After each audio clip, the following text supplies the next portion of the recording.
नमस्कार, मैं हूं वेद प्रकाश शास्त्री।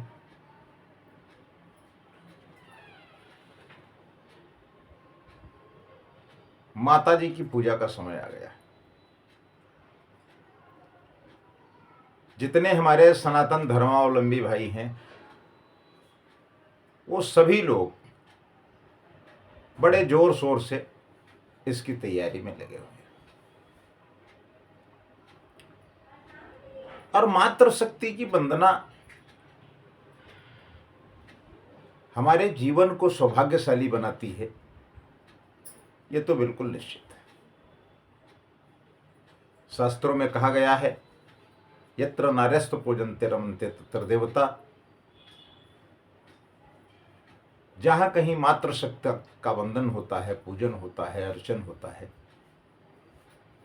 वहां हमारा जीवन बहुत ही सुखद और सौभाग्यपूर्ण बनता है।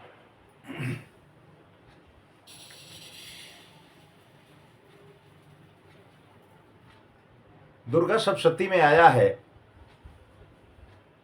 कि प्रातः स्मरामि शरदेन्दु करोज्ज्वलाभां संद्रत नवन मकर कुंडलहार भूषाम देव्याय धोर्जित सुनील सहस्रहस्तां रक्तोत्पलाभ चरणां भवतीं परेशां प्रातर्नमामि महिषासुरचण्डमुण्ड शुंभासुर प्रमुख दैत्य विनाश दक्षाम ब्रह्मेन्द्र रुद्र मुनि मोहनशील लीलाम चंडी समस्त सुरमूर्ति मनेक रूपाम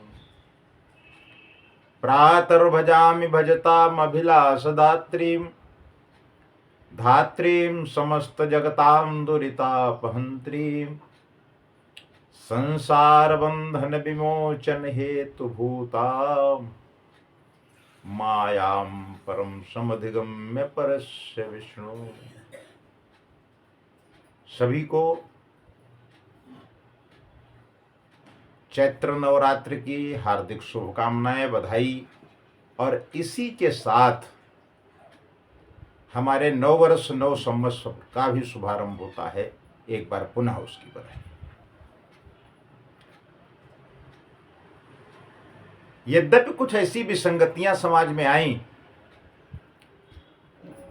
कि हमारे युवा वर्ग में इस बात की कमी हो गई कि उन्हें यह नहीं जानकारी विधिवत हो पा रही है कि हमारा नव वर्ष नव संवत्सर कब प्रारंभ होता है, तो इस माध्यम से भी उन सबको बधाई देना चाहता हूं।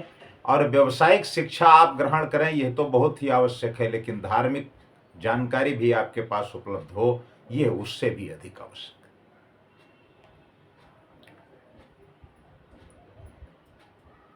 नवरात्रि चैत्र में 8 अप्रैल को या 9 अप्रैल को, इस पर थोड़ा सा भ्रम की स्थिति बनी हुई है। यद्यपि हमारे शास्त्रों में भ्रम जैसी कोई स्थिति होती नहीं, हम उसको अगर विधिवत समझ नहीं पा रहे हैं तो भ्रम की स्थिति पैदा होती है।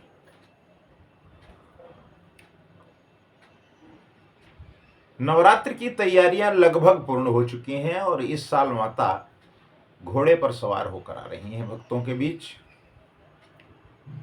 9 दिन घर मंदिर आदिशक्ति मां दुर्गा की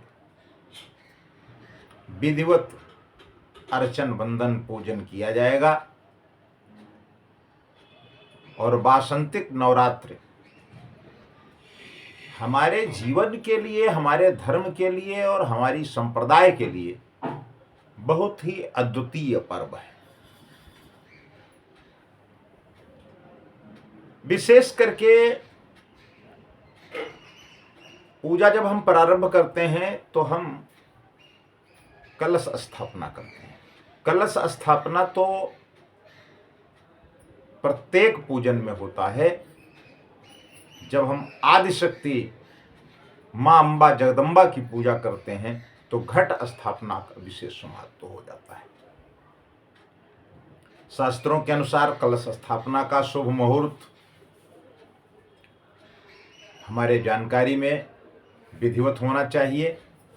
और विभिन्न माध्यमों से, अब तो सोशल मीडिया के माध्यम से भी बहुत सारी जानकारी आपको उपलब्ध हो रही हैं।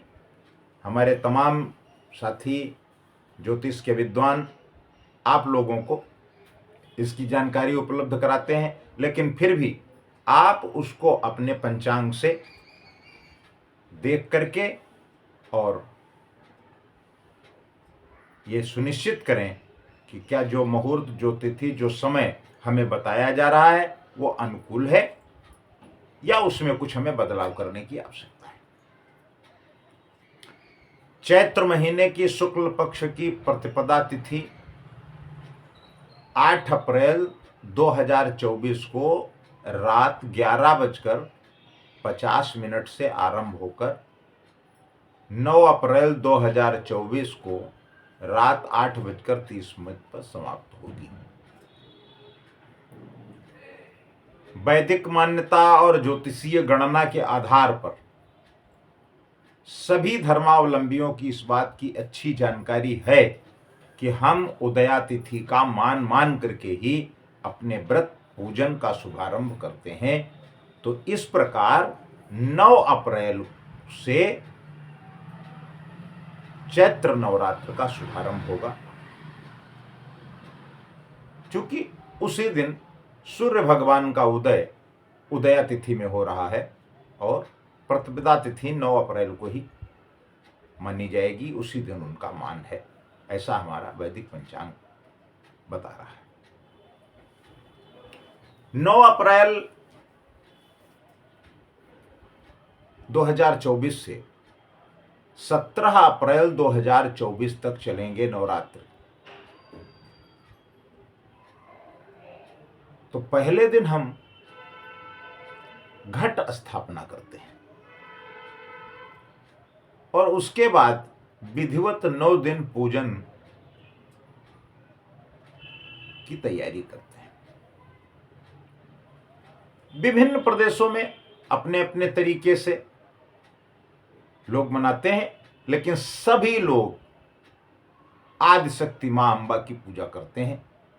उनका जो उसका उद्देश्य होता है वो यही उद्देश्य है कि माता जी की शरण में 9 दिन रहना और उनको प्रसन्न करने का प्रयास करना, उनका वंदन अर्चन करना, उनका पूजन करना, यही हमारी मूल रूप से वैदिक व्यवस्था रहती है।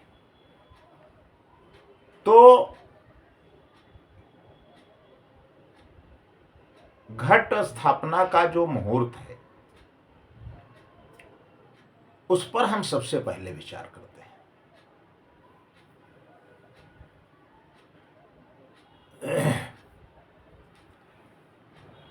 वैसे जो देखा गया है तो घट स्थापना के 2 मुहूर्त मिल रहे हैं। एक मुहूर्त 9 अप्रैल को सुबह 6:02 से 10:16, यानी 4 घंटे 14 मिनट के आसपास हमें मुहूर्त मिल रहा है प्रथम। उसमें हम कलश स्थापन कर सकते हैं, घट स्थापन कर सकते हैं। लेकिन अगर आप अभिजित मुहूर्त में घट स्थापना करना चाहते हैं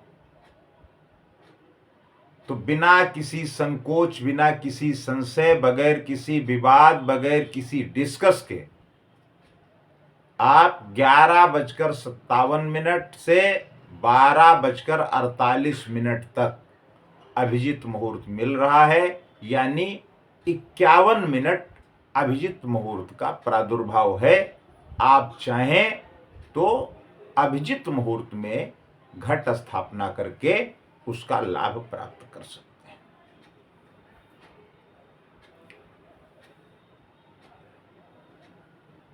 आप विचार कर सकते हैं कि नवरात्रि में घट स्थापना का इतना महत्व क्यों। मैं आपको बता देना चाहता हूं कि हमारे यहां वैदिक सिद्धांत के आधार पर, धार्मिक मान्यताओं के आधार पर किसी भी चीज की अतिशयोक्ति नहीं है। कुछ भी ऐसा नहीं कहा गया है जो शास्त्र सम्मत न हो। प्रत्येक बात को शास्त्र सम्मत समझ करके और उसका पूरा अनुसंधान करने के बाद में ही वो बात आप लोगों के बीच में लाने का प्रयास हमारे जो वैदिक जानकार हैं, जो हमारे संत समाज के लोग हैं, जो हमारे धर्माचार्य हैं, जो हमारे जगत गुरु हैं, वो सभी लोग उस बात को रखते हैं। और हम आप सबका ये दायित्व बनता है कि बिना किसी बहस के, बिना किसी विवाद के उस बात को मानने के लिए हमें बाध्य होना चाहिए। वही हमारे लिए अनुकूल रहेगा, वही हमारे लिए प्रतिफल है।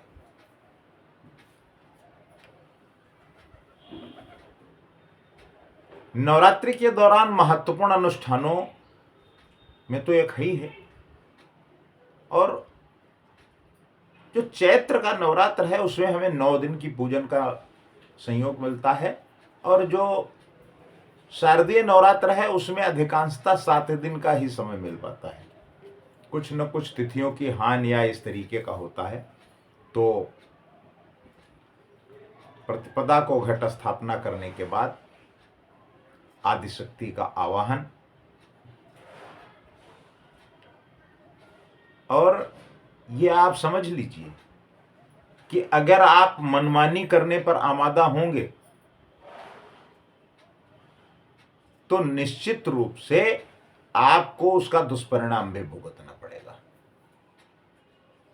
आप कष्ट में भी आ सकते हैं।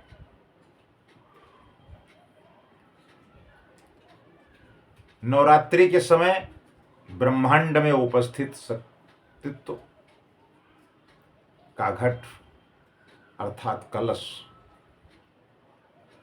जिसे हम आवाहन करके उसे सक्रिय करते हैं, और शक्तित्व के कारण वास्तु में उपस्थित कष्टदायक तरंगें नष्ट हो जाती हैं और हमें सकारात्मक ऊर्जा प्राप्त होती है।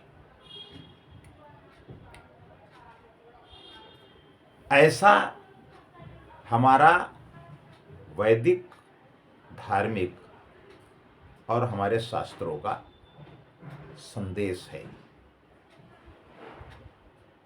तो आप विचार करें और कोशिश ये करें कि जो अनुकूलता हमको बताई गई है हम उसी आधार पर अपनी कार्यशैली, अपना पूजन, अपना वंदन, अपना अर्चन और माता जी की शरण में रहें। निश्चित रूप से आपका कोई ग्रह अरिष्ट है, कहीं आप कष्ट में हैं, बीमारी में हैं, आर्थिक स्थिति से जूझ रहे हैं, सभी प्रकार से आपका कल्याण होगा, यह निश्चित रूप से तय है। क्योंकि कुपुत्रो जायतो क्वचिदपि कुमाता न।